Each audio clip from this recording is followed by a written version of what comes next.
कहते हैं ना कि जीवन के बड़े बड़े बदलाव जो हैं वो दिल से आते हैं, गहराई से आते हैं।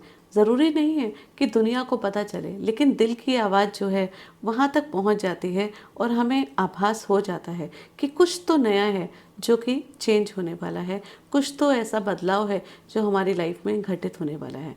और ये बदलाव करेगा राहु आपके अष्टम भाव में आके। कर्क लगन वालों के लिए, कर्क राशि वालों के लिए राहु का अष्टम भाव में आना, वो भी शतभिषा नक्षत्र, जो कि खुद ही मिस्ट्री का, हीलिंग का नक्षत्र है। यहाँ पे आपकी बाहरी दुनिया नहीं, आपकी अंदर की दुनिया में भी बहुत ज़्यादा चेंज देखने को मिलेगा। एक बहुत बड़ा ट्रांसफॉर्मेशन जो है वो आपकी लाइफ में होगा। एक तरीके से कहा जाए कि वही जो संवेदनशील इंसान था, जो कि कर्क राशि और कर्क लगन वाले थे, वो आज जो है वो डरना बंद कर दिया उन्होंने। आज वो है ना, लोगों को जो है वो संभाल रहे हैं, लोगों को नई चीज़ों की सीख दे रहे हैं, लोगों को बता रहे हैं कि डरने की ज़रूरत नहीं है, इमोशंस को कंट्रोल करो और प्रैक्टिकल बनने की कोशिश करो। बिल्कुल इस तरीके का ट्रांसफॉर्मेशन आप लोगों को अपनी लाइफ में देखने को मिलेगा। एक तरीके से कर्क राशि वालों की ये जो यात्रा है ना, राहु के अष्टम भाव में आने की, शतभिषा नक्षत्र में आने की, ये डर के आगे जीत की यात्रा है। ये भ्रम जो है, इल्यूजन्स के आगे प्रैक्टिकल होने की यात्रा है। ये चीज़ों को गहराई से और अच्छी तरीके से जानने की यात्रा है। और ये बाहरी दुनिया के हिसाब से ही नहीं, इंटरनल ट्रांसफॉर्मेशन की यात्रा है। कर्क राशि वालों, आपके लिए जो राहु अष्टम भाव में आ रहा है, अष्टम भाव ट्रांसफॉर्मेशन का होता है, एक्सीडेंट्स का होता है, अकल्ट का होता है, अष्टम भाव ससुराल का भी होता है, अष्टम भाव जो है पैटर्नल प्रॉपर्टी का भी होता है। इस भाव में जब राहु देव आते हैं तो यहाँ पे अपने नक्षत्र में इनकी जो इस हाउस की इंटेंसिटी उसको और ज़्यादा हाई और इंक्रीज कर देते हैं। ये कर हीलिंग का होता है, सीक्रेट ट्रांसफॉर्मेशन का होता है। आप यहाँ पे देखिएगा कि जैसे राहु शतभिषा नक्षत्र में आएंगे, आपकी स्पिरिचुअल एक्टिविटीज़ बहुत ज़्यादा हाई होगी। हो सकता है कि आपकी देवी पूजा अगर आप करते हैं तो वो ज़्यादा बढ़ेगी। जो लोग तंत्र विद्या में, हीलिंग में है, अकल्ट में है, उनको अपनी लाइफ में बहुत बड़ा चेंज देखने को मिलेगा। उनकी गहराई है वो हर चीज़ों की बहुत ज़्यादा इंक्रीज हो जाएगी। आपकी साइकिक अवेकनिंग, आपकी इंट्यूशन, आपकी हीलिंग, ये सब चीज़ें जो है वो बहुत हाई इंटेंस में आ जाएंगे। एक तरीके से इस टाइम है ना, आपका सिक्स सेंस जो है ना बहुत स्ट्रांगली काम करना शुरू हो जाएगा। और आप लोगों के ऑरा से, उन लोगों के सिर्फ बात करने मात्र से, उनको देखने मात्र से ही आप उनकी जो है फीलिंग को ऑब्जर्व करना शुरू कर देंगे, सेंस करना शुरू कर देंगे। बट यहाँ पे इंटरनली आप अपने आप को भी हील करेंगे। और यहाँ पे एक बहुत अच्छी चीज़ ये है कि कर्क राशि और कर्क लगन वाले जैसे ही शतभिषा नक्षत्र में राहु आएंगे और देवगुरु बृहस्पति की शुभ दृष्टि यहाँ पे पड़ेगी, आप है ना लोगों को भी हील करना शुरू करेंगे। आप चीज़ें जो है ना वो बहुत अच्छी तरीके से व्यक्त करना शुरू करेंगे। आपकी एक तरीके से आपके अंदर है ना एक कैपेबिलिटी आएगी आपकी कम्युनिकेशन की, जिससे आप लोगों को कई बार बिना बोले भी उन लोगों को हील कर पाएंगे, उनको समझ पाएंगे। मतलब एक तरीके से देखा जाए तो ये बहुत ज़्यादा डेप्थ में अंडरस्टैंडिंग का टाइम है। और यहाँ पे आपकी अंडरस्टैंडिंग बहुत ज़्यादा इंक्रीज होंगी, आपका मैच्योरिटी लेवल बहुत हाई होगा। 8th हाउस में जब भी राहु आता है तो ये ना कुछ पुराने ट्रॉमास, जो पुरानी लाइफ में हमारी नेगेटिव चीज़ें हुई हैं, कुछ लाइफ में प्रॉब्लम्स हुई हैं, उस सब चीज़ों को ना तोड़ता है, ब्रेक करता है और उसको फिर हील करता है। आप इंटरनल अपने आप हील होंगे और अपने आप स्ट्रॉन्ग जो है वो होके आगे निखर के आएंगे, आगे बढ़ के आएंगे। मतलब एक सिंपल सी चीज़ है। इसमें एक चीज़ और सीखने को मिलती है कि जब भी शतभिषा नक्षत्र में राहु देव आएंगे तो यहाँ पे ना राहु देव कहते हैं कि पिछले टाइम के कुछ ऐसे इंसिडेंट्स जो आपकी लाइफ में हुए हुए हैं, हो सकता है कभी किसी ने आपको धोखा दिया हो, आपकी लाइफ में कुछ ऐसी ट्रेजेडीज हुई हो, अब उन सब चीज़ों को पकड़ के रखने का टाइम नहीं है। अब ये टाइम है उनको ब्रेक करने का, उनको तोड़िए और उसके बाद आगे बढ़िए। अब आगे आपको बढ़ने का टाइम है, ये डरने का टाइम नहीं है। अब आपको यहाँ पे अपने आप को प्रॉपर तरीके से हील करने का टाइम है। और एग्जैक्टली आप ऐसे ही करेंगे। जितने भी पास्ट ट्रॉमास आपकी लाइफ में जो कुछ भी हुए हैं, आप उन सब चीज़ों को हील करके आप देखिएगा एक नया स्टेप आप लेने के लिए आपके अंदर एक रोशनी आएगी आपके अंदर चीज़ों को नया स्टेप लेने की। यहाँ पे आप है ना, ये भी हो सकता है कि अगर आप हीलर वगैरह हैं, अगर आप रेकी वगैरह में हैं, तो यहाँ पे ना आप दूसरे व्यक्ति को बहुत अच्छी तरीके से यहाँ पे हील कर पाएंगे, इनफैक्ट अपने आप को भी हील कर पाएंगे। आपको अनएक्सपेक्टेड गेन्स भी हो सकते हैं, जैसे कि अगर आप मैरिड हैं तो आपके पार्टनर के थ्रू आपको फाइनेंशियली गेन हो सकते हैं। ससुराल पक्ष से आपको कुछ बेनिफिट्स भी मिल सकता है, या हो सकता है कि आपके ससुराल पक्ष की कुछ ऐसी सीक्रेट चीज़ें जो कि आपको पता चली हैं, और ये भी हो सकता है कोई सीक्रेट प्रॉपर्टी हो सकती है, फाइनेंशियली कुछ ऐसी चीज़ें हो सकती हैं सीक्रेट, जो कि आपको आज तक नहीं पता थी, वो चीज़ें आपके सरफेस में आएंगी, आपको पता चलेंगी।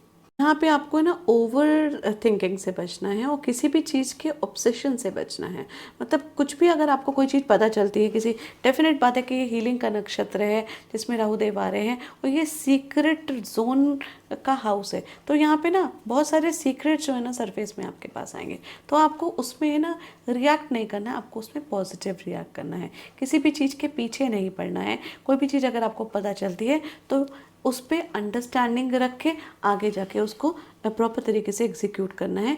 तो ये जो टाइम फ्रेम है ना आपका, ये जो है वो पॉजिटिव जाएगा। लेकिन अगर आप उसी चीज़ में आप पड़ जाएंगे और उस पर आप पॉजिटिव ना होकर नेगेटिवली आप उसके अंदर जब घुस जाएंगे, तो ये दिक्कत कर सकता है आपके लिए। मतलब सिंपल, अगर आप उसी चीज़ को, जो कि कुछ ऐसे सीक्रेट्स जो सरफेस में आएंगे, जो आपको पता चलेंगे, जो शायद आज तक आपको पता नहीं थे, और उससे अगर आप ओवर थिंकिंग करेंगे, स्ट्रेस में रहेंगे, तो उससे मेंटल जो है डिस्टर्बेंस आ सकती है, और फिर यही पॉजिटिव जो टाइम जो आप कर सकते हैं वो नेगेटिव हो सकता है आपके लिए। इसलिए यहाँ पे ओवर थिंकिंग से आपको बचना है, चीज़ों को लेट गो करना है। जितनी भी चीज़ें आई हैं, जितने भी पास्ट ट्रॉमास हैं, जो भी नेगेटिव चीज़ें आपके साथ हुई हैं लाइफ में, उन सब चीज़ों को ख़त्म करके अब नया स्टेप लेके आपको आगे बढ़ना है। कोई भी पुरानी हेल्थ इशू चल रहा है तो ये उसकी हीलिंग का टाइम हो सकता है। कोई पुरानी मिसअंडरस्टैंडिंग चल रही है तो यहाँ पे वो चीज़ हील हो सकती है। कोई पुरानी ऐसी चीज़ें हैं जो कि आपको नहीं पता है, चाहे वो पैटर्न प्रॉपर्टी से रिलेटेड हो, किसी तरीके की कोई ऐसी चीज़ हो जो आपकी फैमिली वालों ने आपसे हाइड करके रखी हो, वो यहाँ पे आपको पता चल सकती हैं। एक सिंपल सी चीज़ है, इमोशनली ये टाइम डिटॉक्स करने का है। तो आप पुरानी सारी चीज़ें जितनी भी आपके सर्फेस में आए उसको डिटॉक्स करिए और आगे स्टेप लेके आगे बढ़िए। शतभिषा नक्षत्र एडिक्शन का भी नक्षत्र है, तो यहाँ ये भी हो सकता है कि अगर आपने पॉजिटिवली चीज़ों को नहीं लिया तो आप किसी एडिक्शन के भी शिकार बन सकते हैं। तो यहाँ पे अगर कोई भी चीज़ की आपको आदत है तो उस चीज़ से आपको छोड़ना है, उस चीज़ को आपको नहीं छोड़ेंगे तो वो चीज़ें आपके ऊपर और ज़्यादा हावी होंगी।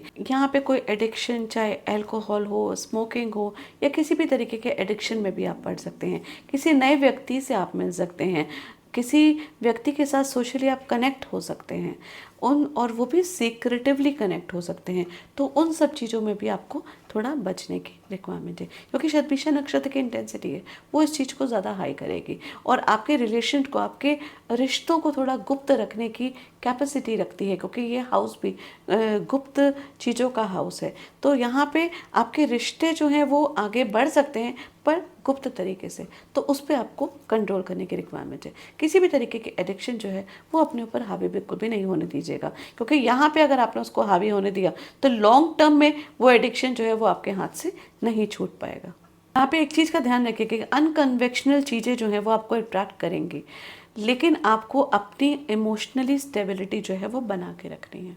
करियर पॉइंट ऑफ व्यू से बोले जाए तो जो लोग रिसर्च में हैं, अकल्ट में हैं, हीलिंग प्रोसेस में हैं, साइंटिस्ट हैं, उन सब के लिए ये टाइम जो है, ये टेक्निकली जो रिसर्च कर रहे हैं किसी भी चीज़ का, उनके लिए ये टाइम जो है वो बहुत ही अच्छा है, बहुत फ्रूटफुल है, और वो उसमें काफ़ी आगे आएंगे। और इनफैक्ट अगर कोई डॉक्टर्स हैं, नर्स हैं, किसी भी तरीके का हीलिंग वर्क जो करते हैं, जो प्रोफाइल में है, उनके लिए ये टाइम जो है दी बेस्ट टाइम रहेगा। इन्वेस्टिगेशन में है, रॉ में है, उन लोगों के लिए भी ये टाइम जो है द बेस्ट टाइम है। इनफैक्ट अगर आप इन किसी भी फील्ड में रहे हैं जो कि सीक्रेटिव हो और हीलिंग की हो, तो आप है ना कोई ऐसा सब्जेक्ट जो है अगर आप वो पढ़ना शुरू कर दें तो भी इस हाउस की जो भी नेगेटिव चीज़ है वो आपके ऊपर हावी नहीं होंगे। स्टूडेंट्स के लिए एक तरीके से देखा जाए तो डेप्थ स्टडी का जो है ये टाइम है, और उनकी जो स्टडीज़ हैं उसकी इंटेंसिटी काफ़ी हाई रहेगी, जो कि लॉन्ग टर्म में उनको बेनिफिट करेगी।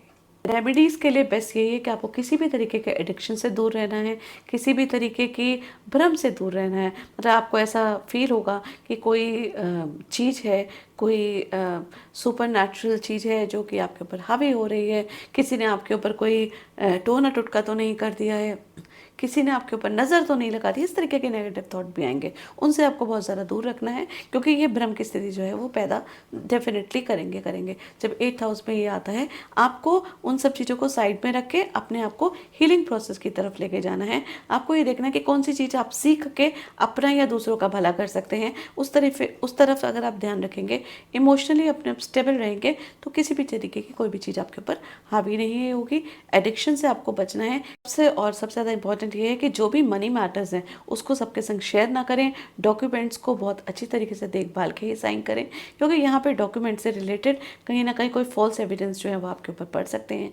किसी भी तरीके का केस वगैरह है, अगर आप किसी पे फाइल करना चाहते हैं तो बिल्कुल अवॉइड करिए। इस समय बिल्कुल भी स्टेप मत लीजिए, क्योंकि यहाँ पे अगर आपने स्टेप लिया तो वो कहीं ना कहीं वो चीज़ें जो हैं वो लॉन्ग टर्म में आपके लिए जो है वो दिक्कत कर सकती हैं, और ये भी हो सकता है कि वो जो केस है, वो चीज़ है, वो काफ़ी लंबे टाइम तक खींचे, जो कि आपको मेंटल स्ट्रेस और प्रॉब्लम दे। तो इसलिए राहु के यहाँ पे बैठने से आप उस तरीके की एक्टिविटी से दूर रहेंगे तो ज़्यादा बेटर रहेगा। अपने ऑरा को प्रोटेक्ट करने के लिए रुद्र अभिषेक करिए, जो कि बहुत ज़्यादा ज़रूरी है। उसके अलावा दुर्गा सप्तशी का पाठ एक बार ज़रूर करा लीजिए इस राहु के जो पीरियड के दौरान, 23 नवंबर से लेके 2 अगस्त तक जो राहु हैं यहाँ पे शतभिषा नक्षत्र में। और एक जो है वो सत्यनारायण की कथा जो है ज़रूर कराइए।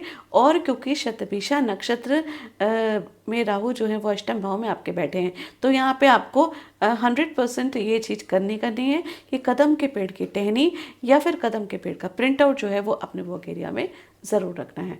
कर्क राशि वालों, एक बात ध्यान रखिएगा, ये जो टाइम है ना, ये आपके लिए बहुत इंपॉर्टेंट टाइम है ट्रांसफॉर्मेशन का। इस टाइम में ना बहुत सारे लोग आपसे मिलेंगे, और बहुत सारे लोगों में कुछ ऐसे लोग होंगे जो आपको प्रॉपर गाइडेंस देंगे आपके जीवन में एक बड़ा ट्रांसफॉर्मेशन लेकर आने की, आपके स्पिरिचुअल अवेकनिंग को इंक्रीज करने के लिए।